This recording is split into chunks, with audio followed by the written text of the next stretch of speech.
Okay, you had success in your last business. What part of that experience hollowed you out a little bit and no one really saw it?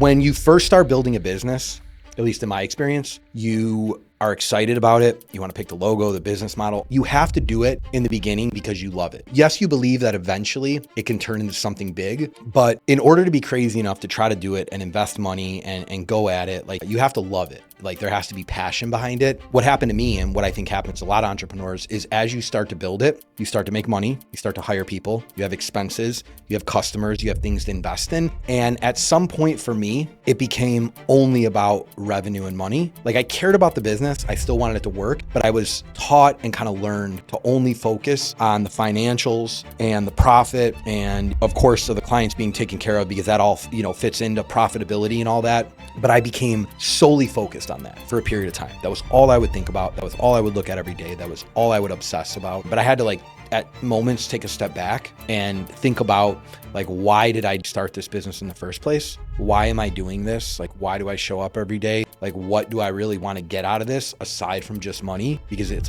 everything can't only be about money. I think it was the harsh reality of realizing I had built something that made money, that had all this responsibility, had to pay people, had to reinvest in software and marketing and all this stuff. And I was I felt like I had to care only about the money. And so it was because I had that responsibility, I felt obligated to care about the money. But at the same time, I was it has to be about more than that. I can't just only care about that. I have to remember, why am I even doing this?